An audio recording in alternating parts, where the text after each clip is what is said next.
Владимир Уйба поднял вопрос о передаче координации работы по согласованию плана развития Инты и Воркуты от Минэкономразвития к Министерству Российской Федерации по развитию Дальнего Востока и Арктики. Этот вопрос руководитель Коми поднял на заседании Госкомиссии по Арктике.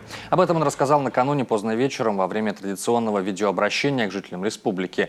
Так, во время доклада заместителю председателя правительства России Юрию Трутневу временно исполняющий обязанности главы республики поднял вопрос об исполнении поручений президента о разработке плана дальнейшего развития моногородов.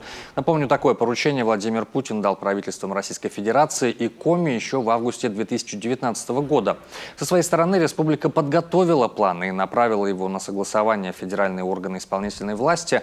Однако итоговое решение по этому вопросу до сих пор не принято. Я обратился к Юрию Петровичу с просьбой передать координацию этой работы от Минэкономразвития к Минвосток развития России, поскольку именно это министерство отвечает за развитие арктической зоны. А Воркута и Инта – это арктические города, и их дальнейшая судьба должна решаться с учетом развития арктической зоны страны.